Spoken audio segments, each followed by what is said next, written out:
Hallelujah. Ayan po, magandang umaga po sa ating lahat. Sino po dito excited na mag-worship kay Lord? Amen? Hallelujah. Come on, let's be excited to worship God. Sino dito naniniwala na sapat na at higit pa ang Diyos na sinasamba mo? Amen. Come on, let's clap our hands to God.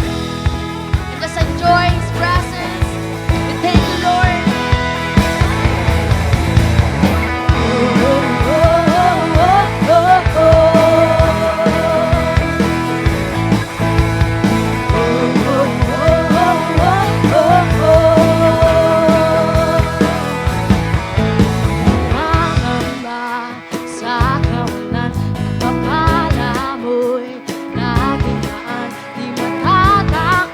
Sa pangalan, pagkakaririyan ka palagi, di matitinan sa pagsubok, ang kasama mo'y tiyak at lubos, di mapipigil sa pag-abdi, pagkat ikaw ay mabuti, pagkat ikaw ay mabuti. Ikaw ang aking pastor, hindi magkukulang sa banal.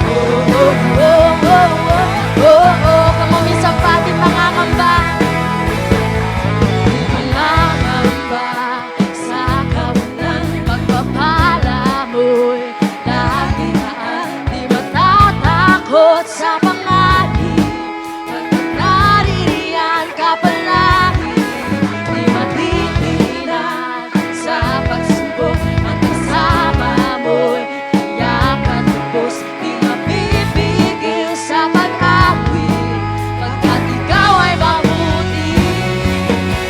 Oh, napakabuti. Ikaw ang aking pastor, hindi magkukulang sa pagkakaririyan.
excited na mag-light 60 seconds? Amen po ba?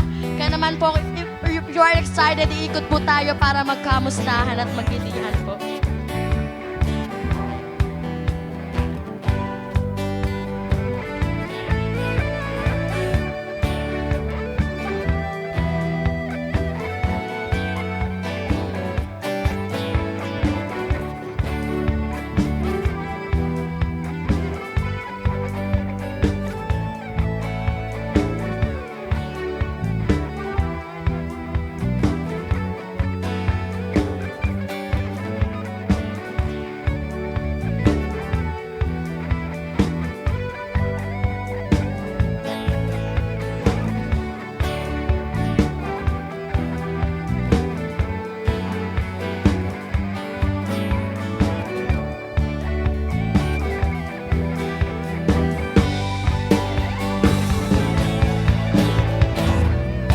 Have a blessed Sunday Light, family! Grabe yung energy. Sige po, bago po tayo maupo, muli ngitian at batiin po natin ang ating mga katabi at sabihin po natin, welcome home. Amen. And now, you may now be seated po. It is truly a welcome home for all of us because right at this very moment, you are in a place where you can feel loved, valued, and of course, rested because God is here and He is with you. Kaya naman, pwede mo bang sabihin kay Lord, ikaw ang aking pahinga. Amen. Sige po, muli palakpakan po natin si Lord. Amen. So, Light Family, we are still celebrating this warm welcome home, lalo na po para sa ating mga first-time visitors. Kaya naman, if this is your first time attending here at Light Church, maaari ko po ba kayong maimbitahang tumayo? Sige po, wag po tayong mahiya. Alam ko marami tayong... Yan! Amen! Welcome po sa Light Church. Sige po, batiin po natin sila. Masaya po kami na makasama kayo ngayong araw na ito. At dahil po dyan, after the celebration po, may lalapit po sa atin from Consolidation Team. This is just a quick huddle lang po, 5 to 7 minutes. And also, we prepare a small token of appreciation. And also, we also want to show some love para sa ating mga kaibigang nagbabalik, para sa ating mga returning friends. Maaari po ba natin itaas ang ating kamay? Ayan. Sige po, welcome back po sa inyo. Masaya kaming muli kayo ay makasama. And also, we prepare po a small token of appreciation. Muli po, welcome po sa ating mga first-time visitors and returning friends. And now, let's move on to our church happening. Since we want po na everyone is still well-guided sa ating service schedule, here is a quick reminder lamang po. At 8 a.m. po, this is our on-site services. At 8 a.m., we have 10:30, which is currently happening now. Susundan po ito ng 3 p.m., 5:30 p.m. and 8 p.m. So, pwede na po natin i-remind ang ating mga kaibigan and families na hindi pa po nakakapag-church. And also, Light Kids Church, we have 10:30 a.m., 3 p.m. and 5:30 p.m. At para naman po sa mga malalayo sa ating simbahan, you can stay po, attend. We have online services via Facebook channel and YouTube at 8 a.m. and 10:30 a.m. At kung hindi pa rin po tayo maka-attend sa mga oras na ito, we can still replay po via YouTube at 5:30 p.m. and 8 p.m. Kaya tunay po na walang dahilan para mamiss ang Sunday celebration. Amen po ba? Amen. So next, for those who are already enrolled and have started their journey with the School of Discipleship, ayan po, classes happen every Friday here at Light Church, 7 p.m. po, para po sa ating mga SOD students. Be excited because God is building great things in you as you prepare to fulfill your purpose and calling. Sige po, palagpakan po natin ang ating mga SOD students. Amen. All right. So let's continue po with the announcement. Of course, this is one of the most awaited journeys, a journey of encounter and breakthrough. Kaya naman, mark your calendars because our Light Retreat will be happening on December 5 and 6. That will be Friday and Saturday. But before that, wag po nating kaligtaan attendan ang ating Light Retreat preparation. This will happen on November 22, Saturday. And to all those on the discipleship journey, start preparing your heart because God will do amazing sa mga buhay po natin.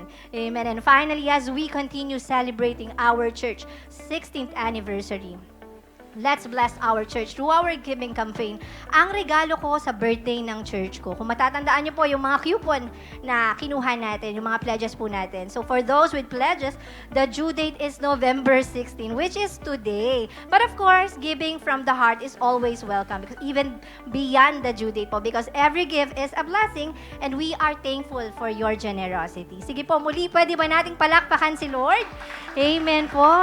Truly, God is faithful and He is actively moving in our church. Naniniwala po ako na ang mga announcement na ito at ang mga events na to are not just to keep us busy, but I believe God wants us to be part of this family so we can find rest, recharge, and grow closer to Him. I believe marami pa pong gagawin si Lord ngayong araw na ito, kaya naman receive God's peace in your heart.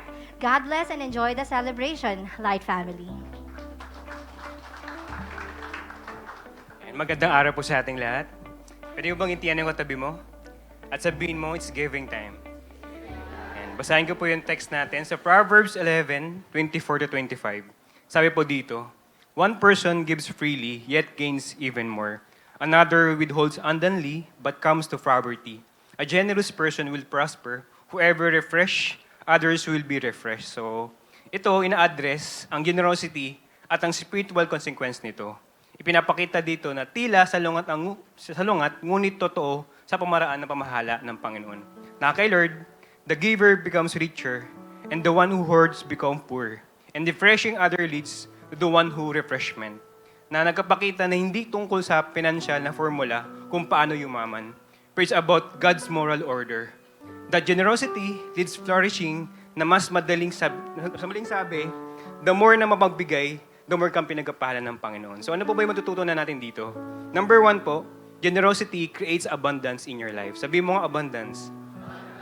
Na kapag ikaw ay generous, kung saan mang meron ka, sa yaman, encouragement, support financially, skills man yan, ay nagiging natural na lang sa pinagpapala dahil nagiging pagkapala ka rin sa iba. Dahil ang Diyos ay drawn sa mga taong willing and refresh others, the more you give and the more rationally rich the gain. Amen po? And pangalawa naman, generosity shifts your mind from scarcity to abundance. Maraming tao ngayon ang nag-hoard because they are fear running out of na maabusan. Pera man yan, oportunidad, love o validation from others. Pero ang generosity po, tinuturuan tayo upang magtiwala sa Panginoon. Kasi hindi tayo pinagkaitan ng mundo, hindi ka rin pinagkaitan ng Diyos, at hindi ka rin nagkukulang. Because generosity grows your internal sense of security, peace, and confidence. And lastly po, financially, generosity breaks grip of money. Ang pagbabalik ng tithes, offering, especially ng pledge natin, para sabihin natin, hindi tayo control ng ating pera.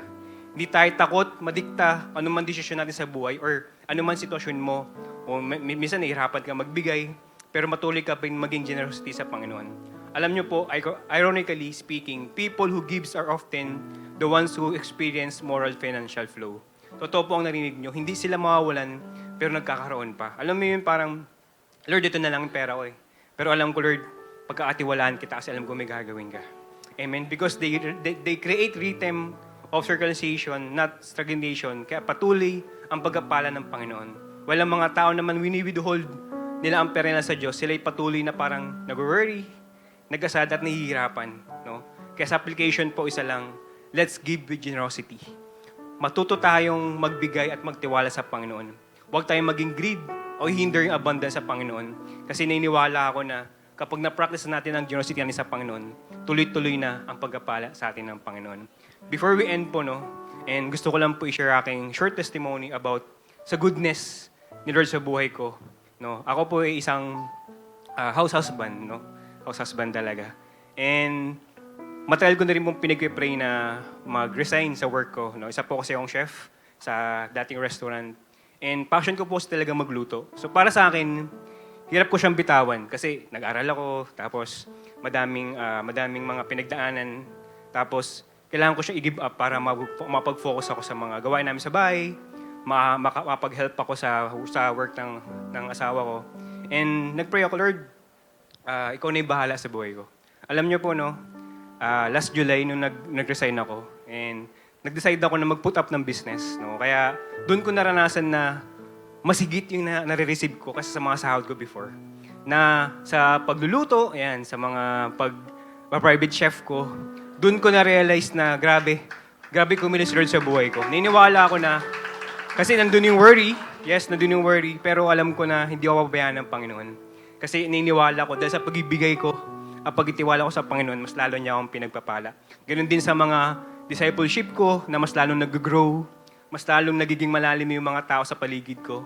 Ganun din sa ministry, mas madaming oras, mas madaming pwedeng gawing activity kasi hawak ko na yung oras ko. Diba? Lahat tayo, pangarap natin yun na maging tayo yung boss ng oras natin. Kaya, praise God sa buhay ko dahil sa pag-ibigay ko, doon ko nakikita na patuloy kami binibless ng asawa ko sa buhay namin. No? Kaya niniwala ko, lahat tayo is ready na magbalik sa Panginoon. No? Niniwala ko, someday kayo naman din yung tatayo dito para i-share yung faithful na generosity ng ginagawa sa inyo ng Panginoon. Kaya, sige po, pray tayo. Lord, maraming salamat, Panginoon ko, sa privilege na makapagbalik sa'yo. Lord, ito yung act of service namin, act of worship namin sa'yo, ng pagbalik namin ng tithes, offering, even ng pledge namin, Panginoon ko. Lord, kinikita mo, Lord, yung heart ng mga tao nagbibigay sa'yo, Lord God. Lord, pinaghirapan namin to, pero Lord, kailangan namin ibalik sa'yo, Panginoon ko. Kaya Lord, ikaw na po yung bahalang mag-bless sa kanila. Ikaw na rin po, Lord, ikaw na bahala magbalik sa kanila ng mga binibigay nila sa iyo, Panginoon ko. Kaya Lord, sa mga wala pa, sa mga hindi kaya magbigay, Lord, turuan mo sila, Lord, magbigay na willingly and heartedly na maging generosity sa puso mo, Panginoon ko. Kaya Lord, maraming salamat, Panginoon. We praise you, we honor, Lord. In Jesus' name we pray. Amen. And po may mga usher po sa paligid at sa mga gusto man po magbigay via bank or GCash na naka-flash po sa ating screen. And I know the more to come, kaya naman po, let's give with a generous heart and enjoy the rest of celebration po.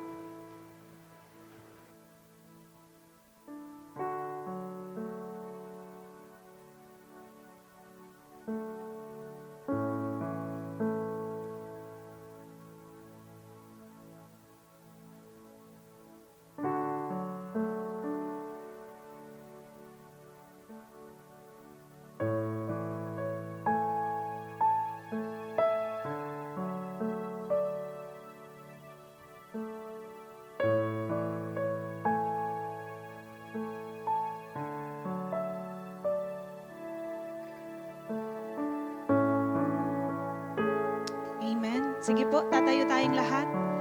Sa mga excited pa na papurihan ng Diyos at maranasan ng presensya niya, I believe nandito ka dahil nag-expect ka more from the Lord. Amen. Amen. And if you're one of those na talagang gusto mong makaniig ang presence ng Lord, why don't you close your eyes right now and thank God, begin to thank the Lord sa gagawin niya. Na habang inaawit natin itong awitin na ito, it's like saying, Lord, ikaw ang kapahingahan ko. Sa piling mo, merong totoong kapayapaan. Sa piling mo, merong totoong kagalakan. Kaya God, maraming salamat. Dahil dinala mo kami ulit sa lugar na ito kung saan katatagpuin ka namin. Come on, focus your heart right now sa presensya ng Panginoon. Wala kang ibang papansinin, kundi ang kaniyang presensya lamang. And begin to worship God right now. Purihin ka. Ikaw ay mabuti, Jesus. Salamat sa'yo.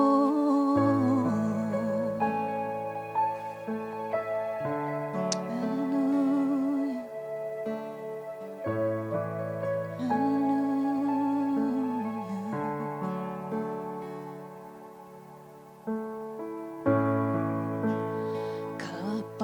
Kapayapaan nagmumula sa'yo.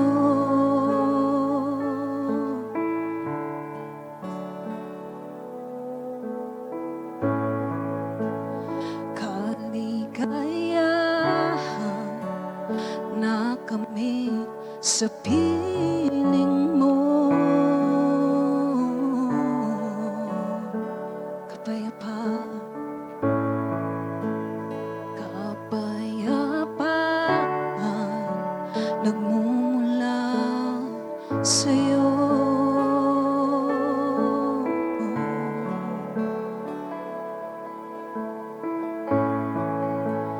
Kaligayahan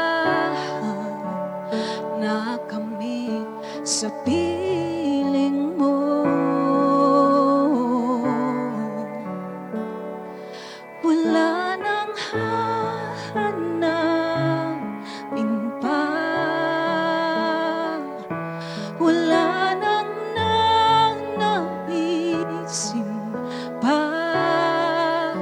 kundi mamalaki sa piling mo, aming Ama. Wala nang papantay sa'yo, wala nang papantay sa'yo. Nag-iisang Panginoon, kaya ang naisin ng puso ko sa piling mo. Yes, Jesus, sa piling mo. Kapayapaan, kapayapaan, nagmumula sa'yo.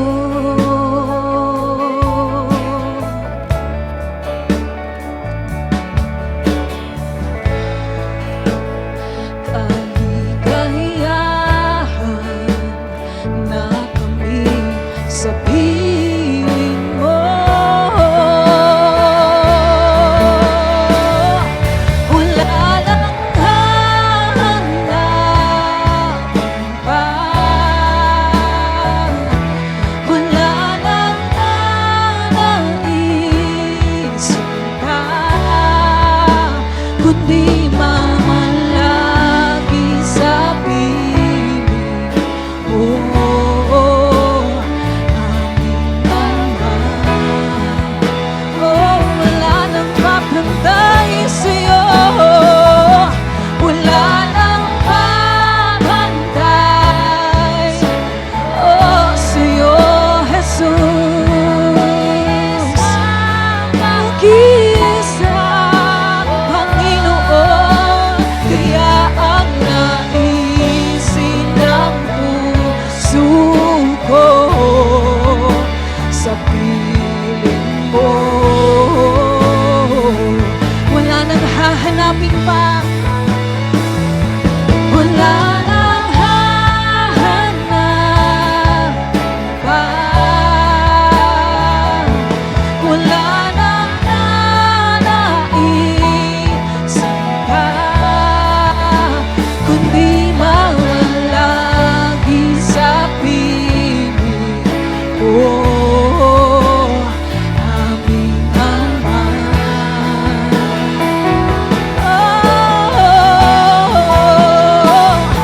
Wala nang papantay sa'yo, nag-iisang Panginoon, kaya ang naisin ng puso ko sa piling mo. Yes, Jesus. Hallelujah. Ikaw lang ang buhay, aming Jesus. Ikaw ay sapat sa amin. Ikaw ang buhay ko, Panginoon.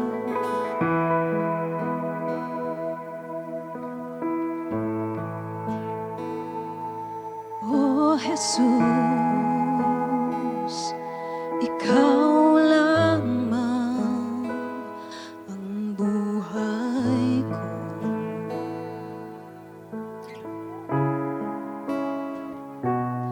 Oh, Jesus,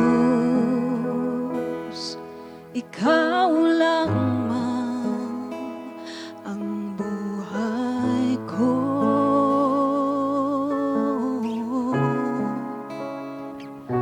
Ikaw ay sapat, wala nang iba. Kaligayahan ko, kaganapan ko, Jesus. Ikaw lamang.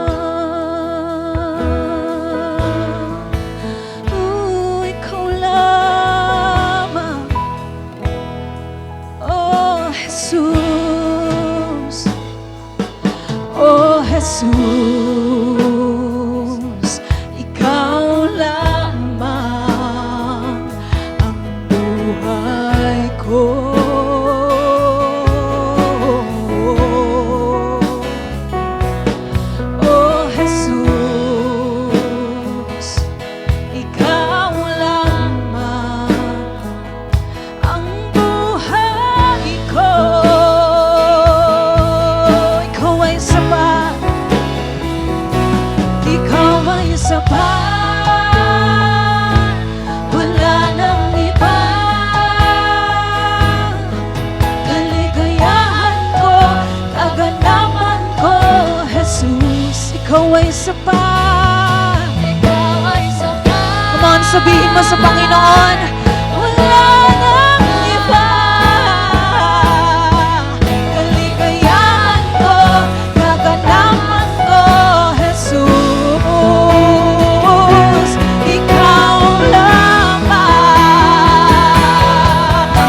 Sa'yo lamang sumasamba,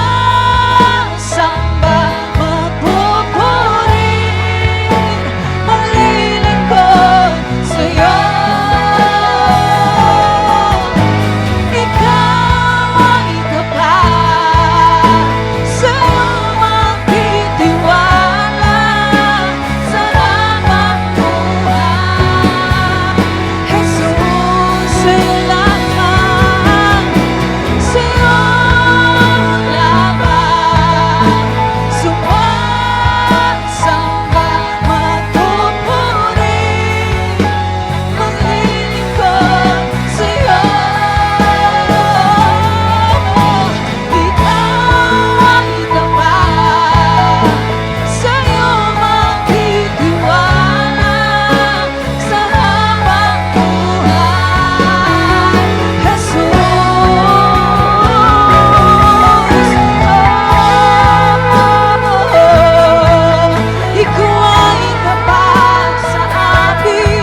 Lord, napakasarap magpuri sa pangalan mo. Tunay nga, O Diyos, na Ikaw ang aming kasapatan. Ikaw ang totoong kapahingahan ng aming mga buhay nito. God, salamat dahil nakakapagpuri kami sa iyo sa araw po na ito. Patuloy na punuin mo ang lugar na ito ng iyong banal na presensya. Dahil sa presensya mo lamang kami, Lord, nasa-satisfy. We thank you, God. We honor your name. In Jesus' name we pray. Amen. Amen. To deliver the Word of God, let's welcome Bishop Resty Cadiong.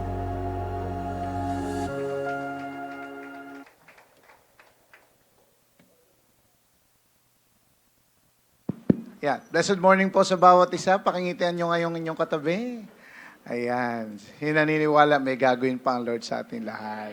Palakpakan natin ang Diyos. Amen. Let's all be seated. Tayo pong lahat ay makakaupo. Okay.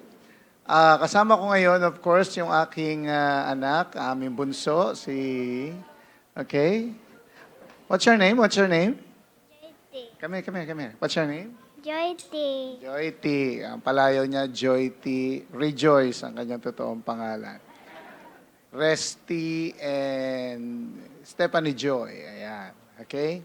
So, ito pong anak ko, dati hindi ganong, mahinang kumain, pero ngayon, malakas na siyang kumain. Kaya, sabi niya, you're strong? Yeah. Okay, strong na raw siya. Sige nga, try nga raw natin kung strong na siya. Pabuhatin ko nga ito. Okay? Ayan. Sige nga. So, ito ay,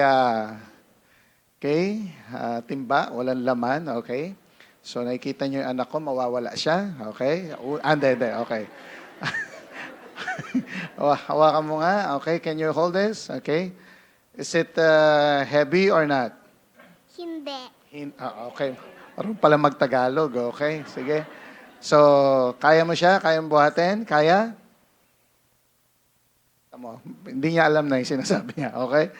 Can you carry it still? Of course, magaan? Yes? Yeah. Okay, sige. Dagdagan nga natin. Lagyan nga natin ng mga... Ayan, sige nga. Dagdagan nga natin ng mga... Yan. Okay? Sige pa. Lagyan mo na lahat para... Sige nga. Okay? Can you carry it now? Okay? Can you walk? Walk pa doon. Sige, walk. Okay. Oh, go back. Why? Ang bigat. Kala ko ba strong ka? Okay, mabigat. Okay? Do you want Daddy to help you? Okay. Okay, sige. So I have here, sige nga, meron tayo ditong bar. Okay?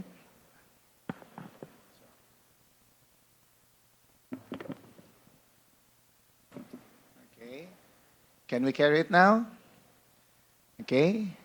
Can we walk? Okay. Can we go back here?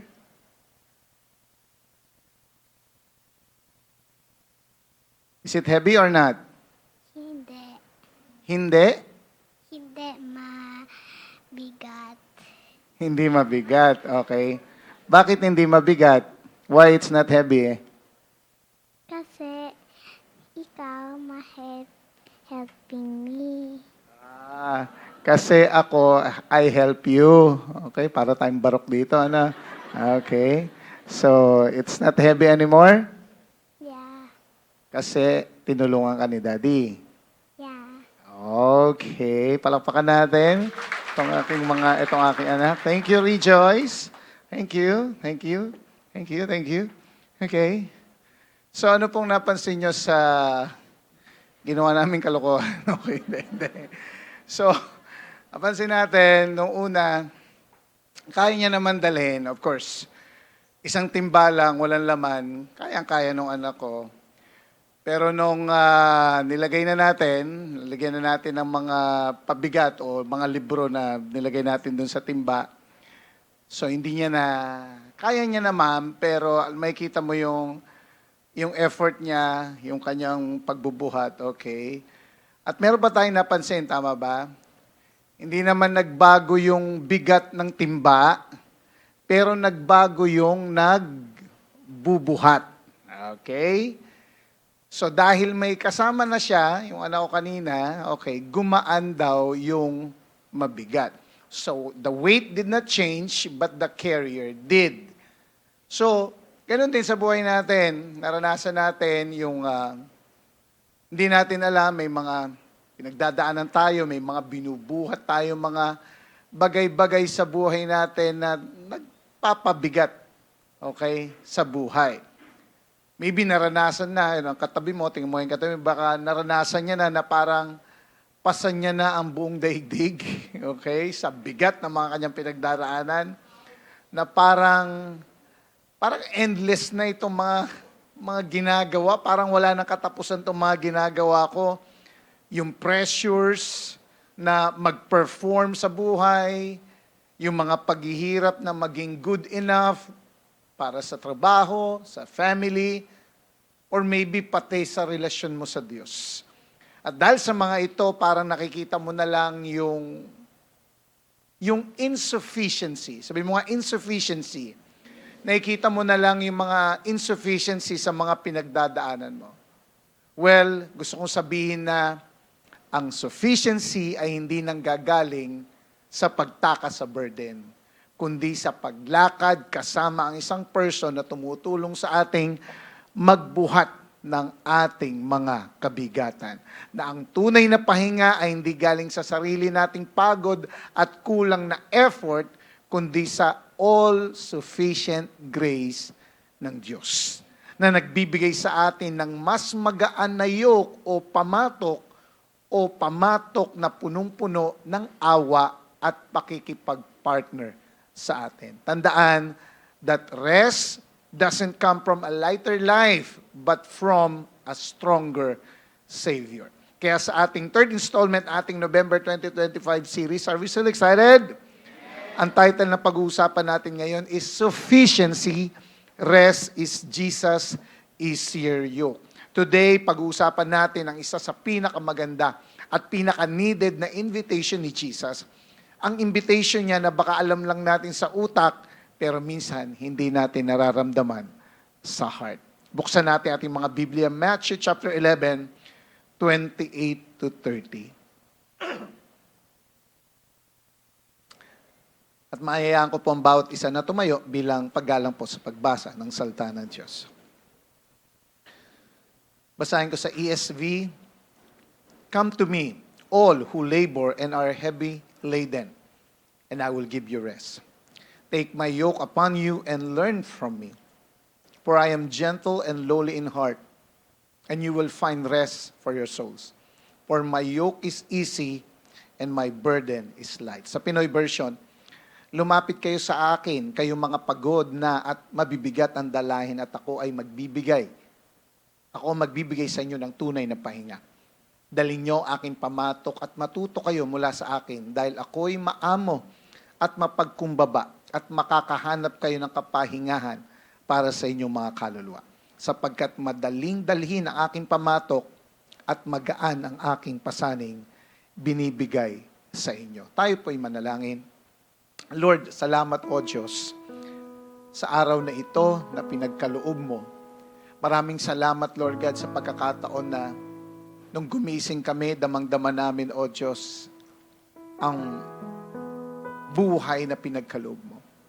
Na sa anumang kabila ng pagod, o Diyos, at problema ang pinagdaanan namin itong mga nakaraan, itong pagbibigay mo ng panibagong buhay ngayon ay pagpapaalala sa amin na kaya mong pauwiin, o Diyos, ang mga bagay na pinagdadaanan at mga problema namin. Today, Lord God, makikinig kami ng iyong salita. Naniniwala kami, matututo kami sa iyo. Sa iyong salita na siya nagbibigay buhay at kalakasan na naging motivation namin araw-araw para gawin muli itong buhay na ito. Hindi sa aming sarili, kundi para sa iyo. Samahan mo po kami, Banal na Espiritu, as we study your word, na after this, hindi na kami magiging katulad ng dati pagdating sa pagtingin namin sa buhay na ito. Salamat, O Diyos. Malugod ka, maitaas ka sa pangalan ni Jesus. Amen. Bago ko mo po sabihin mo sa katabi mo, may gagawin si Lord sa iyo. Let's all be seated.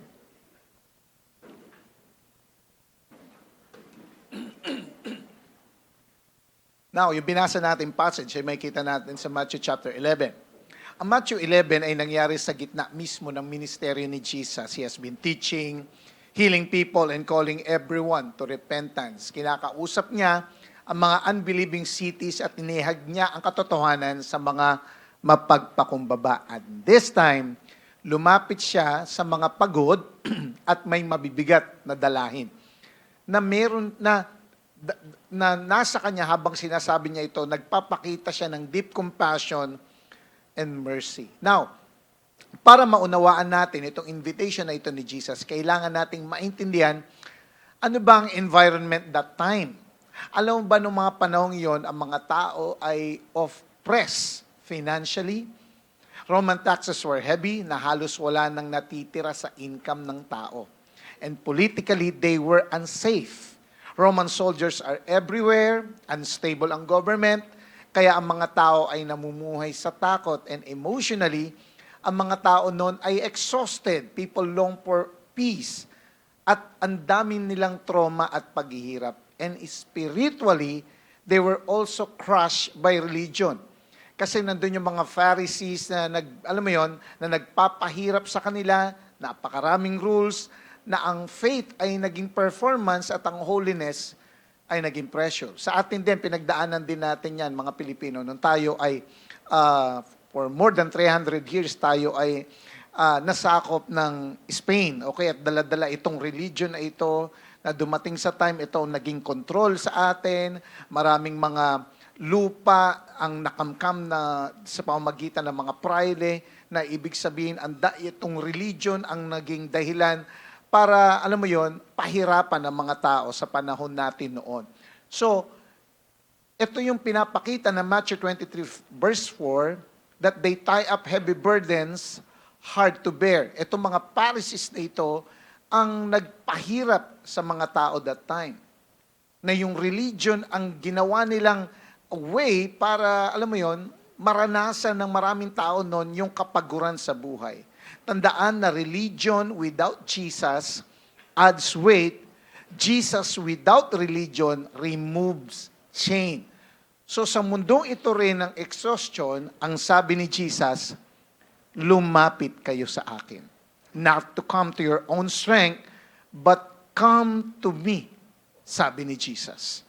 Sa mundong ito na puno ng burdens at pressure, si Jesus mismo ang humakbang at nagbibigay ng isang invitation na kayang baguhin ang lahat. Ang sabi niya, I will give you rest. Ako ang magbibigay sa inyo ng tunay na pahinga. Ito yung rest na hindi lang physical break, kundi deep and profound rest for our souls. Hindi ito tungkol sa punta sa dagat at magbabakasyon, ha? Kundi tungkol sa pagpapalit ng mabigat na burden ng kasalanan at sariling kayod para sa mas magaan na yoke na kanyang biyaya. Sa invitation ni Jesus na puno ng compassion, ginamit niya mga imagery ng labor, yokes, and loads para kausapin ng mga pagod, drained, and overloaded. Ang kanyang invitation ay direct response sa spiritual heaviness ng mga nakikinig sa kanya at pati rin sa atin sa mga oras na ito. That Jesus' sufficiency will meet our insufficiency. Are you still excited? So today, pag-usapan natin two kinds of burdens and Christ's sufficiency. Pag-usapan natin ano ito yung dalawang kind o dalawang klase ng kabigatan at ano naman ang sufficiency na may bibigay ni Kristo. Ang unang burden is the heavy burden. It is the weight of sin and self-sufficiency. Ito yung performance and self-effort under sin's curse. Ito yung crushing weight na inaddress ni Jesus sa verse 28. Ang sabi niya, come to me all who labor and are heavy laden. Ito yung burden ng pagsisikap na maging righteous sa sariling lakas. A tiring and futile performance na paulit-ulit na pinoproblema ng buong sangkatauhan. Hindi lang ito physical fatigue, ito yung spiritual exhaustion ng pagsisikap na i-earn ang favor ng Diyos sa sariling efforts. At nakikita ito ni Jesus. Nakikita niya ito sa mga religious elite nung panahon niya at nakikita rin ni Jesus sa panahon natin ngayon. Ito yung burden, ito yung kabigatan na hindi lang mabigat, kundi sobrang bigat. Pakitapik mo yung katabi mo, sabi mo, heavy. Ito yung description ng mga taong pagod, pressured, guilty, overthinker, emotionally tired, spiritually dry, pretending to be okay, and carrying life alone. Now, the origin of this is that it comes from sin's curse. Sa simula pala kasi ng Genesis chapter 3, nung nagkasala sina Eva at Adan, dineclare ng Diyos, Genesis 3:17-19, curse is the ground because of you. So, nung nagkasala sila, hindi lang sila na-separate sa Diyos, kundi ang entire world fell under a curse. At ang sumpang ito ang dahilan kung bakit ang pagtatrabaho ay naging stressful. Di ba may kilala ka sa trabaho, nung unang araw ng trabaho niya, masaya pa siya. Bakit? Pinag-pray niya to eh. Mga pangalawang araw, medyo mingiti pa, pero after isang buwan, hindi mo na maipinta ang itsura.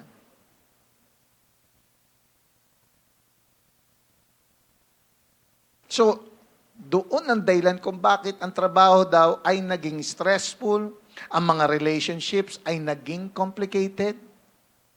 Hindi mo alam kung okay ba siya ngayon. Hindi mo rin alam kung taas ang kamay ng mga mag-asawa. Tama ba na minsan, taas ang kamay, may mga mag-asawa ba dito? Minsan, tama ba na minsan may pakiramdam ka na isang araw parang hindi ka mahal ng asawa mo? Ay, madalas pala. Sorry. Na nagiging, yun ang dahilan kung bakit ang relationships ay complicated. And so, the identity ay nagiging shaky. At ang mga emotions natin ay nagiging unstable. Masaya lang kanina, mamaya inaaway ka na. So, ang buhay ay naging mabigat at ang kaluluwa ay naging restless. Dahil, nung nagkasala ang tao, pumasok ang sumpa. At ito na nga ang nangyari. Genesis 3:10, and he said, I heard the sound of you in the garden, and I was afraid, because I was naked, and I hid myself. So dahil sa kasalanan, pumasok sa buhay ng tao ang fear. I was afraid. Pumasok din ang shame. I hid myself. Kaya sa buhay, kailangan mag-strive. Kaya maraming tao striving sa buhay. Dahil sabi sa Genesis 3:17-19, sabi ganon, curse is the ground because of you, in pain you shall eat of it all the days of your life, thorns and thistles it shall bring forth for you, and you shall eat the plants of the field, by the sweat of your face you shall eat bread. So, ibig sabihin, pagpapakita ito, yung nga sabi ko kanina, stressful ang trabaho, hanggat hindi ka raw magpapawis, hindi ka kakain. Nung mga panahon na yun, may trabaho naman sila Eva at Adan, tama ba? Pero hindi dumating sa time na very stressful ang pagtatrabaho nila. Kaya pala, tama naman, di ba? Meron bang trabaho hindi stressful? Sa una parang hindi, pero pag tumagal ka dyan, may stress ka. Bakit? Kasi wala kang ginagawa.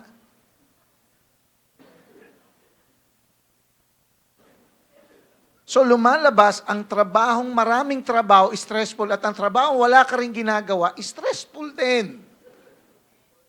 Amen! And until now, yan ang nagpapahirap sa tao. So dahil sa kasalanan, nakakapagod ang buhay. Amen. You know, when sin entered the world, rest exceeded the soul, and the curse created the pressure to save ourselves. So dahil dito, nag-create ang kasalanan ng insect na ano? Ganun ba? E di i-fix ko yung sarili ko, sabi ng tao. I-prove ko yung sarili ko. Mag-perform ako para ma-accept. For what? to earn worth, to produce identity. At ang lahat ng yan ay nakakapagod. The heaviest burden is trying to be your own savior. Yun yung nakakapagod. And that nature is that it feels exhausting and overwhelming. So inilarawan dito ni Jesus bilang isang yoke of performance. Mabigat, walang pahinga, nagpapakita ng insufficiency ng sarili nating effort para maging maayos. Sa panahong yun, ang mga Pharisees, nagpatong sila na mabibigat na religious rules, ginawang mabigat ang pananampalataya. Puro do this, don't do that, na para bang kailangan mong paghirapan ang approval ng Diyos. At hanggang ngayon, ganun pa rin. Humahabol ang tao ng righteousness through works. Mas maraming prayer dapat mas kaunting kasalanan, dapat mas mataas ang achievement para lang mapasaya mo ang Diyos o yung mga tao na hoping na kaya mong balanse ng mga scales. Pero ang totoo, tama ba? Nakakapagod ito. It becomes an overwhelming grind that leaves us guilty, anxious, and never quite good enough. At ito yung sinasabi ng salita, all who labor and heavy laden. Labor in Greek is kopiao, implies exhausting toil, like working to the point of collapse. Ito yung pagod na hindi napapawi kahit nakatulog ka na. Heavy laden in Greek is portizo, suggests being overloaded like a packed animal under an unbearable load. Ito yung emotional, mental, spiritual overload.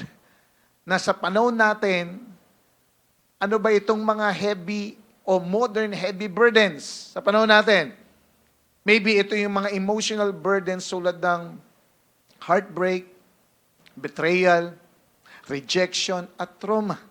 Kasama dito yung mga mental burdens tulad ng anxiety, overthinking, and fear of the future. Pati rin yung mga spiritual burdens like guilt, condemnation, shame, and secret sin. Included din ito sa mga life burdens. Ano yon? Yung bills, yung mga bayarin. Pambira, laging dumadalaw si Judith, hindi na umalis. Yung mga life burdens sa trabaho, yung mga expectations sa'yo ng pamilya mo, at yun yung sandamakmak pang mga pressure sa buhay. Tama ba? Posible ba na mukha kang okay, pero sa loob mo, ang bigat-bigat na? You can look fine, but live heavy. Question. Sino po dito may backpack? Yung may bag. Backpack. Pasintabi na po sa mga hindi pa nakita ng backpack. Diba? Binubuhat natin yon sa likod. Isipin mo may backpack ka, tas puno ng bato, na tuwing nagfe-fail ka, para kang may dinadagdag pa na isang bato, lagi ka nagfe-fail, di ang dami ng bato na yon, at hindi mo alam paano yun mawala. Ganyan ang burden na yon. At hindi lang ito nakakapagod, kundi nandudurog ng kaluluwa. Dahil bawat effort na ginagawa natin ay lalo lang na-highlight yung inadequacy natin. Hindi natin kayang buhatin. At ang resulta, it leads to bondage and weariness. Ang mabigat na burden na ito ay hindi nagpapalaya, kundi nag-i-enslave pa. At lalo nitong pinapakita yung ultimate insufficiency ng human striving. Nauuwi sa cycles of failure, burnout, at unti-unting lumalayo ang puso sa Diyos. Ang burden na ito ay nagre-resulta ng eternal separation habang patuloy na nagle-labor in vain para sa salvation na hindi naman natin kayang i-achieve on our own. At sa atin na matatagal ng mananampalataya, minsan bumabalik po tayo dito, turning our service into obligation instead na joy. na performance instead na relationship. And so, ang ending is the weariness of soul. Pagod na kaluluwa, walang true rest, just endless striving, pressure, and inner exhaustion, na kapag binubuhat natin ang ating buhay mag-isa, magkakaroon tayo ng bondage sa identity na sasabihin natin sa sarili natin na, I'm not enough. I'm unworthy. When we carry life alone, magkakaroon tayo ng bondage in emotions. Irritable tayo, mabilis tayong masaktan, mabilis tayong mapikon, at madaling madrain. When you carry life alone, magkakaroon ka ng problema sa pagsiserve mo o pagmi-ministry mo. Alam mo yun, nagsiserve ka from pressure, not love. Nag-worship ka from guilt, hindi sa grace. Na marirealize mo na lang that you are serving empty, leading tired, and dry. Tandaan natin, a tired soul cannot produce a thriving ministry. At yun ay dumidiretso sa burnout. And burnout is not a failure. It is a warning sign you're carrying a load without God. Yung dahan-dahang pag-slide into performance mode na para bang kailangan mong may patunayan sa iyong sarili na baka nakakalimutan natin na ang ating righteousness ay galing kay Christ at hindi galing sa sarili nating efforts. Now, listen. Kung ganito na po ang nararanasan natin sa buhay, well, gusto kong sabihin sa inyo, nakikita ni Jesus ang pagod mo. Alam niya ang exhaustion mo physically, emotionally, and spiritually. Well, hindi naman tinatanggi ni Jesus na may burdens tayo, kaya nga nag-aalok siya ng mas maganda, mas magaan, at kasama siyang papasan sa burdens natin. At ano yon? Number 2 is the light yoke. It is the rest and grace found in Jesus. This is a glorious exchange. Verse 29 and 30. Ano sabi niya? Basahin nga natin. Take and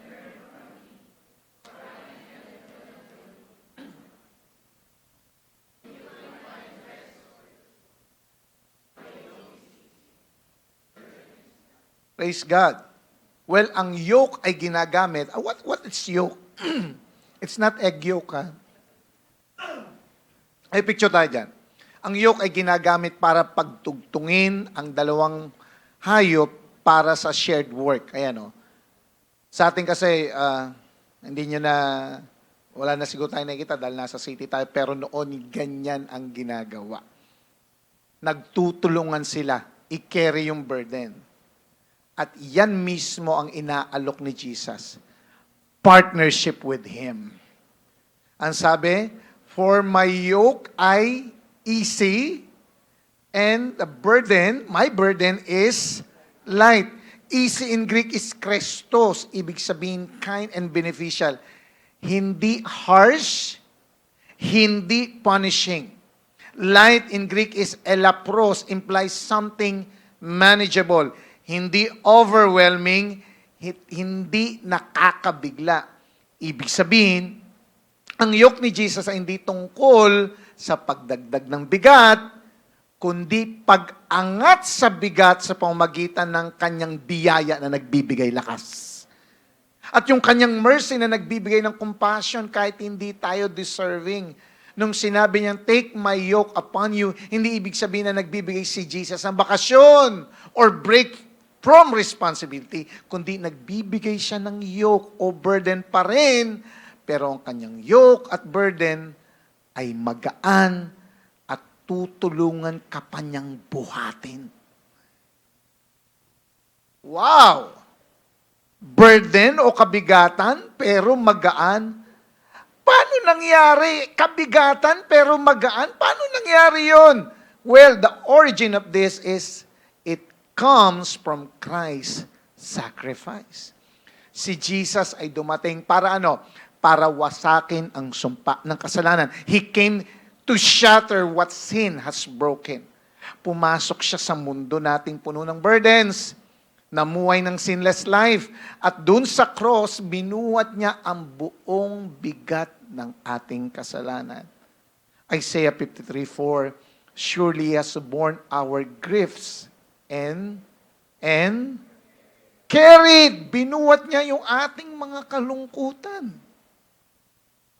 Hindi lang niya nakita ang sakit natin, kinuha niya at dinala ito. Pwede kasi ang tao na nakakita ka na nakakawa, ay nakakawa, nakakawa. Yung pinagmasdan mo lang hanggang sa matagal, pinagmasdan mo, tapos umalis ka na. Pero si Jesus hindi ganun. Naawa, nakita, may ginawa. Kinuha niya at dinala niya yung sakit na yon, ang kanyang kamatayan. At pagkabuhay muli ang nagbigay sa atin ng mercy at biyaya na nagpalaya sa atin mula sa pagod at takot na baka hindi tayo worthy for salvation. Ephesians 2:8-9, ang sabi, for by grace you have been saved through faith. And this is not your own doing, it is the gift of God, not a result of works.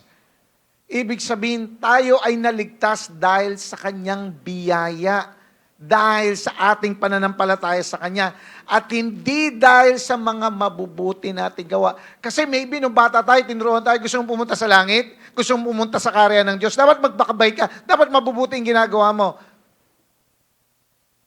Partly tama, pero partly wrong. Kasi according sa verse nito, hindi ka naman mapupunta sa karya ng Diyos na gumagawa ka lang ng tama. Kundi nauna, nanampalataya ka sa ginawa ni Jesus sa'yo. At dahil doon ka nagpakatino. Kasi wala namang totoong magtitino kung wala si Kristo na bumuo sa Kanya. Can I hear amen? Dahil sa ginawa niya, hindi natin kailangan mag-strive para ma-earn ang pabor ng Diyos. Listen, it's all by His grace. Nararanasan mo ang presensya ng Diyos, it's all by His grace. Hindi dahil mabait ka, hindi dahil nagsiserve ka, hindi dahil maawain ka. No, it's all by His grace. Pinagpapala ka ng Lord, may bago kang sasakyan, maganda ang takbo ng pamilya mo at ng trabaho mo. Hindi dahil sa kagalingan mo lang. It's all by His grace. Maayos kayo, okay kayo, wala kayong problema, hindi ka nagkakasakit. Hindi lang dahil healthy ang kinakain mo, kundi it's all by His grace. Kaya nga walang pwedeng iba na magmayabang sa Diyos na dahil to sa kagalingan ko, dahil ito sa kasipagan ko. Of course, may factor yun. Pero ang isang tao, kahit napakasipag niya, kung ayaw siyang pagpalain ng Diyos, walang magagawa yung tao yun. Everything we have, it's all because of His grace.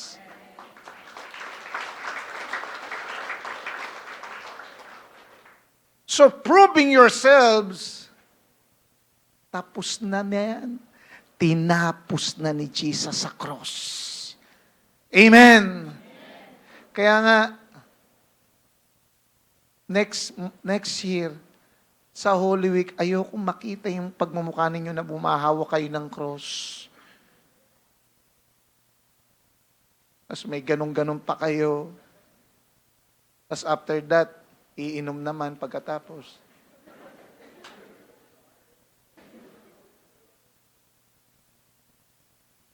Hindi na natin kailangan gawin yon. Bakit? Tinapos na ni Jesus sa cross yun. Amen? Tapos na yan sa cross. So yung yoke na inaalok niya ay nagmula sa cross mismo, kung saan binuhat ni Jesus ang mabigat na dalahin natin para matanggap natin ng magaan at puno ng grace yung pamatok na binibigay niya. So the reason Jesus can offer rest is because He carried the heaviest burden first. Sa cross, binuhat niya yung ating guilt. Sa cross, binuhat niya yung ating shame, ang ating condemnation, fear, punishment, curse, at spiritual death. At dahil binuhat niya ito, hindi mo na kailangang buhatin pa. Amen. What crushed you in life, Christ carried on the cross. At ang nature nito ay of course, it feels gentle and approachable. Ang sabi ni Jesus, I am gentle and lowly in heart. Gentle in Greek is praos, ibig sabihin meek, kind, and forgiving. It is a power under control.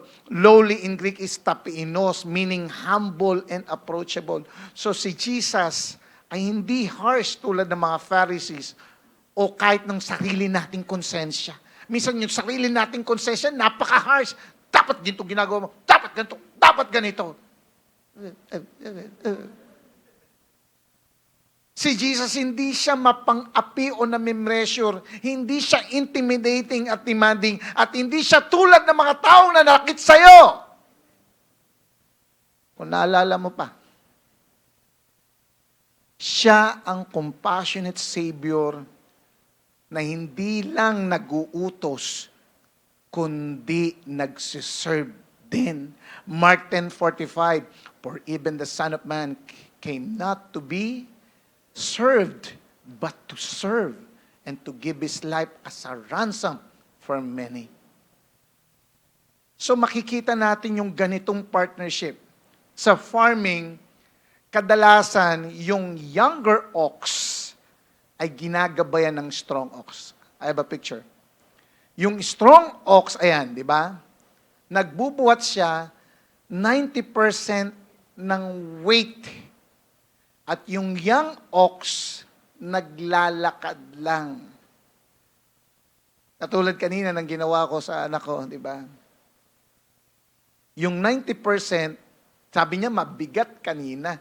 Pero nung nilagay ko yung bar, yung pamatok, actually 90%, ako yung nagbubuhat. 10% sa kanya. Kaya nung tinanong ko, is it heavy? Magaan daw. Nagtatagalog pala siya. Ganon din tayo kay Jesus. Listen, if you are with Jesus, when you walk, Jesus works. Amen. He is offering a yoke of sufficient grace that contrasts our insufficiency. Kaya ngayon, inaalok ni Jesus ang isang yoke ng sufficient grace na kabaliktaran ng insufficiency ng sarili nating lakas and performance. At ang pagpili at pagkuha sa yoke ni Jesus ay nangangahulog ang pag-aaral mula sa Kanya bilang disciples. Ito yung pagpapadisciple sa Kanya, isang partnership kung saan sinasalo niya ang bigat ng load natin. Ito ang problema minsan. Maraming tao, gusto naman si Jesus eh. Bakit? Si Jesus ang nagbibigay ng joy, nagbibigay ng kapahingahan. Pero ang problema, they forgot na kapag tinanggap mo si Jesus, tanggapin mo rin yung yoke niya. Hindi ka tumanggap kay Jesus para maging tamad lang. Binigyan ka niya ng yoke, ibig sabihin, kung ano man yung purpose niya na binigay niya sa'yo, tutulungan ka niyang mangyari yun. Amen. And that is what, dun mo nalalaman ngayon na may purpose ka through discipleship. Through reading of His Word, learning from Him. Kaya nga maraming tao, naging Kristiyano, tinanggap si Jesus, pero ayaw ng discipleship, hindi tumagal din sa kanyang relationship sa Diyos. Why? Kasi yung pamatok, it's a way of discipleship. Kailangan mong dalhin ito. Yes, mabigat, may pinagdaraanan ka, pero pag alam mo, ang salita ng Diyos na hindi ka niya iiwan, hindi ka pababayaan, hindi ka basta-basta susuko sa buhay nito. Why? Kasi alam mo, meron kang kasama sa adikain ng pagkakilala kay Kristo. Palapakan natin ng Diyos. Amen? Magaan ang yoke dahil nakaroot sa grace. Amen? Wala ng performance checklist, kundi nagpapahinga sa finished work na ginawa niya para sa atin. Ganito ka-approachable at ka-gentle ang yoke ni Jesus. And as a result, it leads to freedom and excellence. Ano sabi sa verse 29? You will find rest.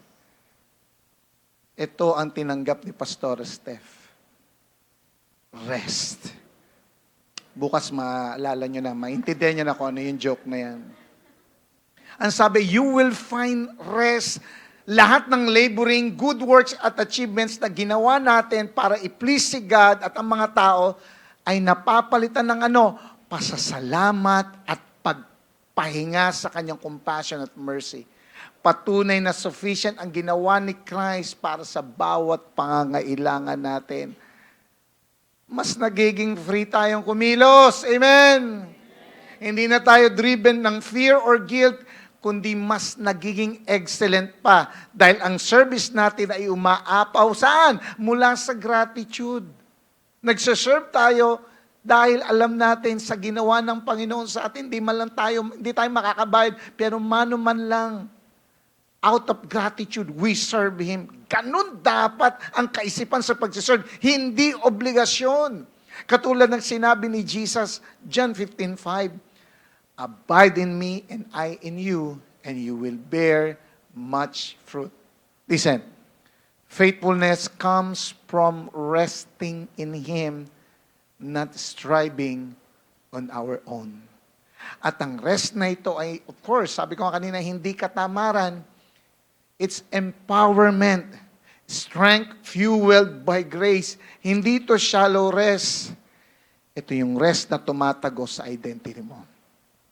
Rest from guilt na nagsasabing, you are forgiven. Rest from striving na nagsasabing, you don't need to prove anything. Rest from fear na hawak ni Jesus ang iyong future, that Jesus holds your future. And rest from comparison. Yung lagi mong kinukumpara ang sarili mo sa iba. No, because you are accepted in Christ. Rest produces excellence. Hindi ka kasi pinipilit, kundi natural na umaapaw ang obedience dahil puno ka ng grace. Because grace makes excellence natural. And this rest renews our walk. Nagbibigay ng peace sa trials, lumalalim sa pag-ibig at lasting fruit sa buhay dahil ang bigat ay nakapatong na kay Jesus, hindi na sa ating balikat. All this rest liberates us from sin's curse papunta sa eternal life. Na hindi mo na kailangang mag-earn ng salvation dahil tinapos na ni Jesus. Hindi mo na kailangang trabahuin ang iyong kaligtasan dahil tinapos na ni Jesus. Ang gagawin mo na lang ay tanggapin ang kanyang invitation. Sino dito maraming natutunan? Palakpakan niya si Lord. Amen. So nakita natin yung malinaw na contrast na ang heavy burden ay galing sa sumpa ng kasalanan. Ang pinagmulan nito ay curse at ang pakiramdam nito ay exhaustion at ang dulo nito ay bondage. At meron namang light yoke na galing sa sakripisyo ni Christ. Ang pinagmulan nito ay grace at ang nature nito ay gentle at ang resulta ay freedom. Heavy burden means yung bigat ng kasalanan, yung bigat ng sariling kayod at sariling diskarte sa buhay at yung bigat ng pilit na pagiging enough sa sarili lang nating lakas. Pero ang light yoke, ibig sabihin, partnership with Jesus. Kung saan siya ang nagdadala ng mas mabigat na load at ang grace niya ang pumapalit sa performance mindset natin. Na ang kapahinga na binibigay niya ay regalo hindi reward. Hindi dahil deserving tayo, kundi dahil gracious siya. Ang invitation ni Jesus yan ay napakasimple, pero life-changing. Come. Exchange your heavy load for my easier yoke. Tandaan, heavy burden means what we carry without Jesus, but light yoke means what we carry with Jesus. Tandaan natin, Jesus doesn't remove life's load, but He removes the loneliness in the load. Amen? Hindi ka na mag-isa. At hindi ka na magbubuhat mag-isa. Yun yung nakakalungkot Mabigat na nga ang buhay, mag-isa ka pang bumubuhat. Pero kapag kay Jesus, hindi ka mag-isa at hindi rin ikaw nagbubuhat mag-isa. Because Jesus is walking with you. He carries with you. And He gives rest to your soul. Again, rest is not the absence of problems. It's having Jesus as your partner in carrying every one of them. Amen. Question. Sino dito, kung papipiliin ka, anong gusto mong buhatin sa buhay? Mabigat o magaan? Tanungin ko, sino dito pipili? Mabigat na trabaho o magaan na trabaho? Ibig sabihin, sorry for the word, kabubuhan lang ang pipili sa mabigat kaysa magaan. Amen. At ito ang pagpapakita sa atin dito.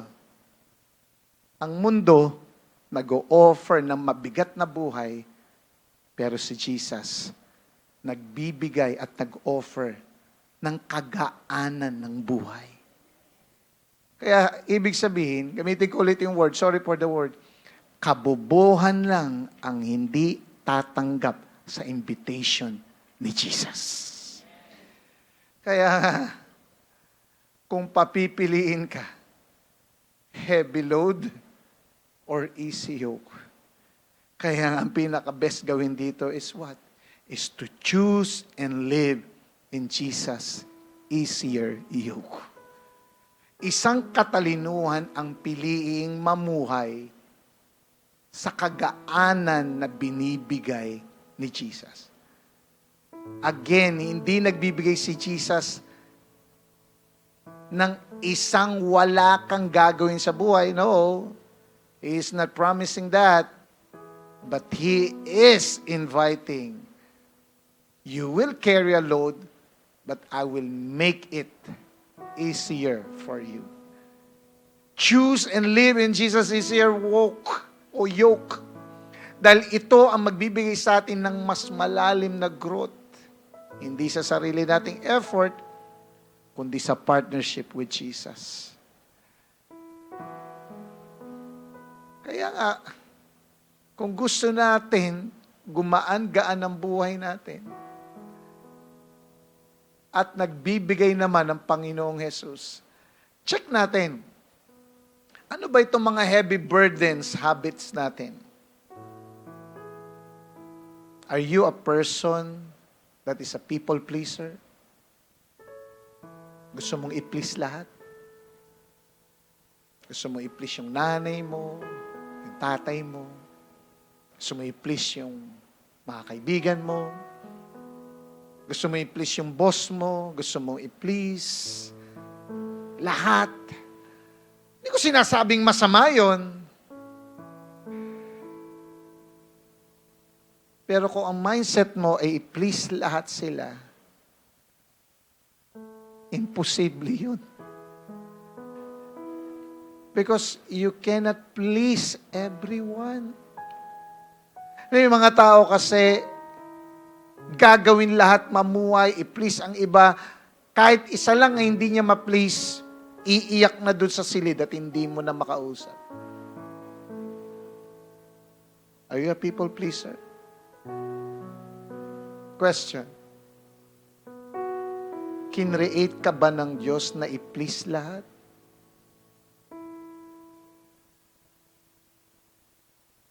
Eh, hindi naman magagawa yun. You cannot please everybody. And so, you are not destined to please everyone.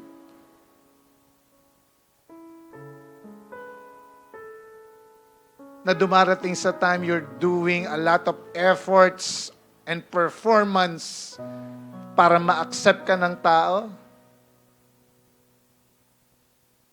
Nakakapagod yun. Try to imagine yourself habol ng habol para lang ma-accept ng isang tao, ng mga tao. It's overwhelming. Nakakapagod.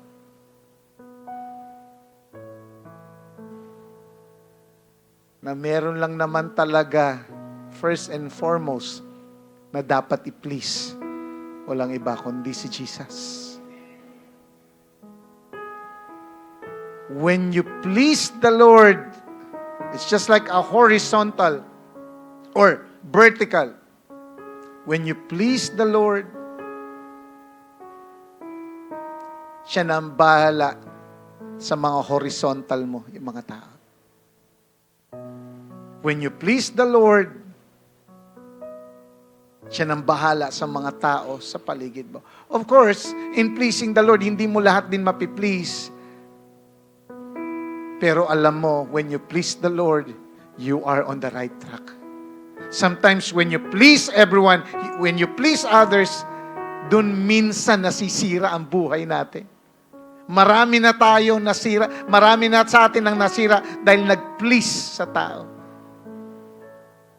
But when you please God, wala kang talo doon. And that is an easier yoke. Romans 8:1, there is therefore now no condemnation for those who are in Christ Jesus. As long as ginagawa mo ang gusto ni Jesus, at maybe sa paggawa mo ng gusto ni Jesus, hindi mo napiplease yung iba, okay lang yun. Kasi marami namang tao hindi napiplease sa paggawa ng tama. Pero as long as ginagawa mo ang tama, napiplease mo si Jesus, may napiplease na tao, praise God, merong hindi napiplease, wala tayong magagawa doon. Tandaan natin, kung tayo ay na kay Jesus, wala nang guilt, wala nang pressure to prove yourself. Kaya nga, simulan natin yung araw natin with thanksgiving dahil sa biyaya ng Diyos. Serve the Lord from a place of rest at dun mo mararanasan na mas free ka, mas less anxious, malakas ang loob at mas excellent. Dahil ang Spirit-led works ang truly nagbe-bear ng fruit. Paano mo malalaman ito? Seek His Word daily. Basahin mo ang salita ng Diyos. Maging part ka ng isang community na kung saan lalago ka. And I have a good news. Light Church is your community kung saan ka lalago sa Diyos. Your light group ay community kung saan ka lalago sa Diyos. Magpa-disciple at pumasok ka sa discipleship para mangyari yung learn from Him dahil yung pagsunod sa teachings ni Jesus. Kasi maraming Kristiyano pero ayaw ng teachings ni Jesus, hindi ka rin sumusuot doon sa pamatok ni Jesus.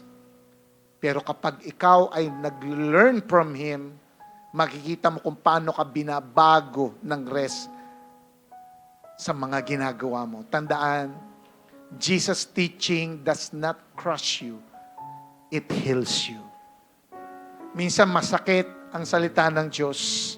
Minsan parang ayaw mo nang basahin, pero tanda mo, doon ka gagaling.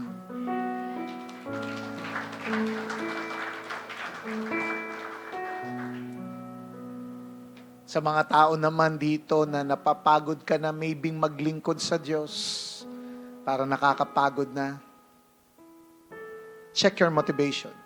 Why you are serving the Lord. If that is just for obligation, hindi ka tatagal. Pero kung alam mo ito, you're serving the Lord out of gratitude sa Kanya. Carry the easier yoke in Jesus. Magpasalamat ka kay Lord sa Kanyang grace at lumakad muli with the renewed strength ng partnership sa Kanya. Now, sa mga ngayon lang nakarinig ng ganitong mensahe, kung ang heavy burden ay bumibigat sa iyo, lumapit ka kay Jesus. Ilapag mo sa cross ang striving, struggling, and surviving na buhay mo. Isuko mo ang buong buhay kay Jesus at tanggapin ang Kanyang imbitasyong mamuhay sa Kanya. You don't need to carry your life alone because Jesus is extending invitation sa iyo na doon matatapos ang performance at doon magsisimula ang tunay na rest. Listen, rest is not a reward. Rest is a starting point. Kapag nagsimula kang mag-rest sa Panginoon, doon na mag-i-start ang totoong buhay mo. Tandaan mo na sapat ang biyaya ng Diyos para sa iyo dahil doon sa kahinaan mo mas nahahayag ang lakas ng Panginoon. 2 Corinthians 12:9, sabi ni God, "My grace is sufficient for you, for my power is made perfect in weakness." Ang sabi ni Paul, "Therefore, I will boast all the more gladly of my weaknesses." Kasi yung weaknesses niya, hindi na weaknesses dahil kapag kasama si Christ, yung kanyang weaknesses ay nagiging strength. Yun na rin ang mangyayari sa iyo. So that the power of Christ may rest. Can you say rest? So that the power of Christ may rest upon me. Listen, magiging sufficient ka lang sa buhay if you have the rest sa Panginoong Yesus. Tatayo po tayong lahat. Maaari po ba tayong pumikit sa mga oras na ito? Huwag mo munang intindihin ang iyong katabi. Huwag mo munang intindihin yung lakad mo mamaya. Huwag mo nang intindihin kung ano man ang meron sa bahay ninyo. Huwag mo nang intindihin kung ano ang gagawin mo tomorrow. It's between you and the Lord this time. Tandaan mo, ang mundo ay nag-o-offer ng mabibigat na burdens. Striving, performing, proving yourself. And again, si Jesus ay nag-aalok ng totoong kapahingahan na pinagtagumpayan niya sa cross. Kung saan wala ng striving, kundi thanksgiving, freedom at excellence na nanggagaling sa Kanya. Listen. Ang isang tao, hindi yan iinom ng tubig kung hindi nauuhaw. Ganon din sa rest. Kung hindi tayo aamin na pagod na tayo, hindi natin ma-appreciate ang kapahingahan. Unless aminin na natin sa sarili natin, pagod na tayo, hindi tayo hihinto sa kabisihan ng buhay natin. Unless aminin mo na hirap ka na, pagod ka na, hindi mo ma-appreciate yung rest na gustong ipagkaloob ng Diyos sa iyo. My question, pagod ka na ba? Pagod ka na ba sa buhay na ito? Hindi ka ba napapagod sa mga pressures? Pressure sa pamilya, pressure sa buhay, pressure sa trabaho, o mismo ikaw sa sarili mo, pinipressure ka ng sarili mo. Hindi ka ba napapagod sa guilt, expectation sa'yo na maraming tao? Di ka ba napapagod sa pagpipretend mo na you're okay but you're not? Di ka ba napapagod mag-strive to be enough? Hanggat hindi mo aaminin, napapagod ka na. Hindi mo mararanasan yung rest na pinagkakaloob sa'yo ng Diyos. Na siya ang tumatawag sa'yo.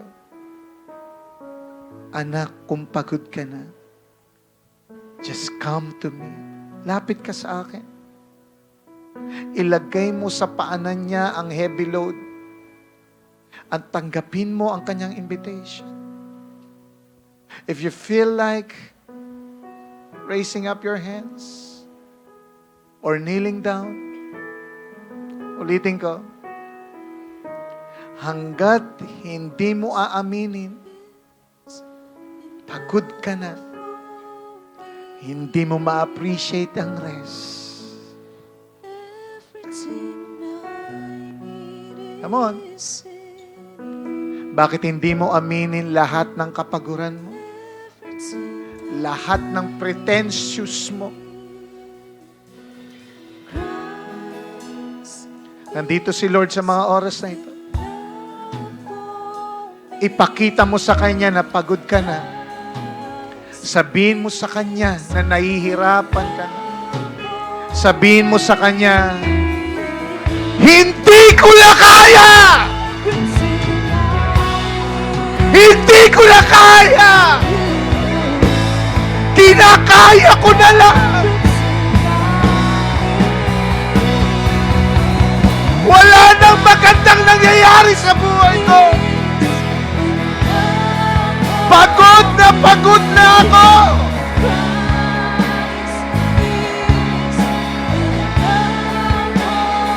Puro na lang pagpapanggap na okay ako!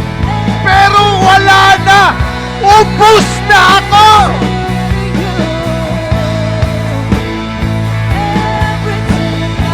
Hindi ko na kaya! Ayaw ko na magpanggap! Nagbubuhay-buhayan na lang ako! Pero hindi ko na kaya!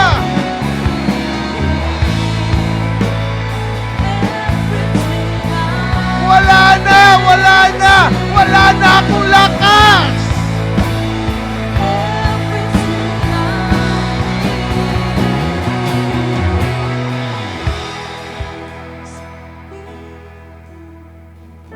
Unless aminin mo sa Diyos,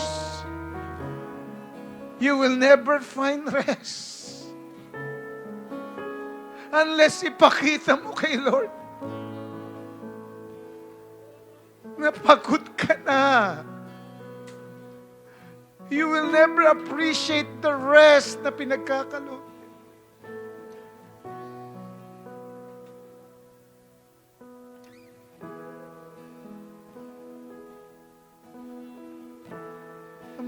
Come on. Maging totoo ka minsan naman sa buhay mo, maging totoo ka.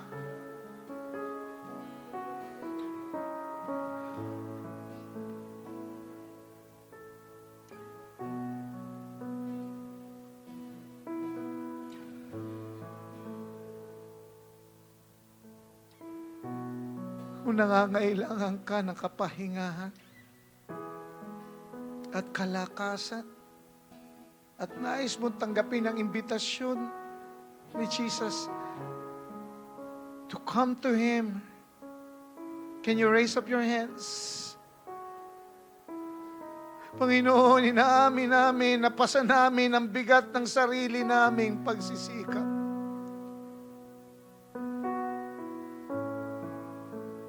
Patawarin mo kami, O Diyos, sa lahat ng aming kayabangan na kaya namin ang buhay na ito. Wala ka. Patawarin mo kami sa aming mga kalokohan na nasaktan ng iyong damdamin. Patawarin mo kami sa pagpipilit na okay kami without you. Patawarin mo kami, O Diyos. sa pagtalikod namin sa iyo. At doon nasira ang buhay namin. O Diyos, tinatanggap namin ang ginawa mo doon sa cross na dahilan ng pagbibigay mo sa amin ngayon ng kapahingan, an easier yoke. Tinatanggap namin ang iyong awa, yung compassion at yung mercy. At kapahingan na galing sa iyo at binibigay mo. That's why today, Panginoong Jesus, tinatanggap ka namin bilang Panginoon at tagapagligtas. Lord, baguhin mo ang buhay namin ito. Palakasin mo at punuin mo, O Diyos, ng iyong kapayapaan. Salamat, O Diyos, sa iyong paanyaya at pagpapakita mo sa amin ng malinaw na kaibahan na mabigat na burden sa magaan mong iyo. Patuloy mo kaming palayain sa bawat heavy burden na bumibigat sa puso namin. Patuloy mong baguhin ang aming puso upang makapagpahinga sa iyong yoke, O Diyos. At bigyan mo kami ng lakas at kalakasan para maglingkod na may kahusayan na nagbumula sa iyong biyaya, hindi sa aming sariling performance. Today, we exchange our heavy burden for your gentle and light yoke. In Jesus' name. Hallelujah. No turning back. No turning back.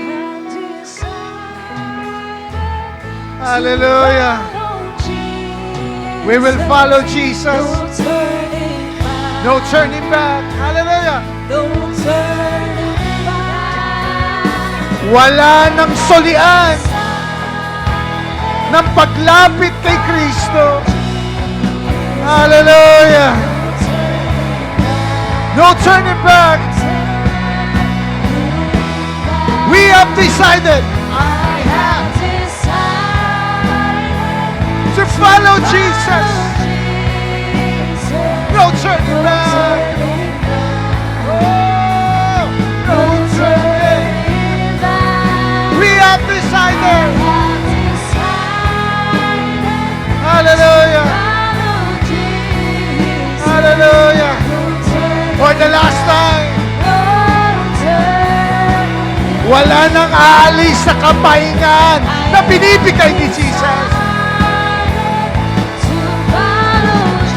No turning back, Lord. No turning back. No turning back. No turning back. We have decided. Oh, follow Jesus. No turning back.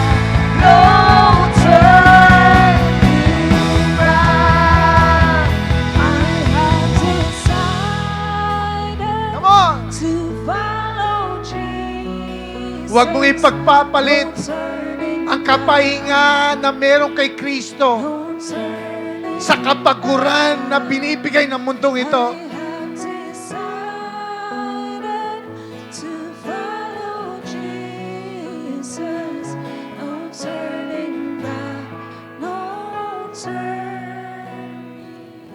Lord, today we exchange our heavy burden for your gentle and light yoke. Lord, ikaw ang kasama namin. At anuman, Lord God, ang problema ang darating at mga kabigatan, hindi kami mag-isang bumubuhat. Kasama ka namin nagbubuhat, O Diyos. Ikaw na ang mag-lead. Ikaw ang lakas namin. Ikaw ang buhay namin. Ikaw ang kalakasan namin. At ikaw ang aming pahinga. Salamat, O Diyos. Sa iyong papurit pasasalamat. There's a reason to celebrate. Hallelujah. Hallelujah. Ayan po sa lahat po nangahabol ng kanilang tithes and offerings. Sa harap na lang po sa ating basket. Ayan po sa lahat ng pinalaya. Come on, tayo ay magpuri sa Panginoon. Oh, oh, oh, oh, oh, oh, oh.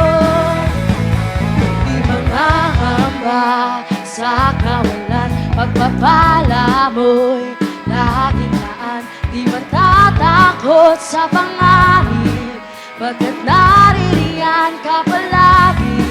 Di matitinag sa pagsubok, ang pagsama mo'y tiyak at ubos. Di mapipigil sa pag-awit, pagkat ikaw ay mabuti.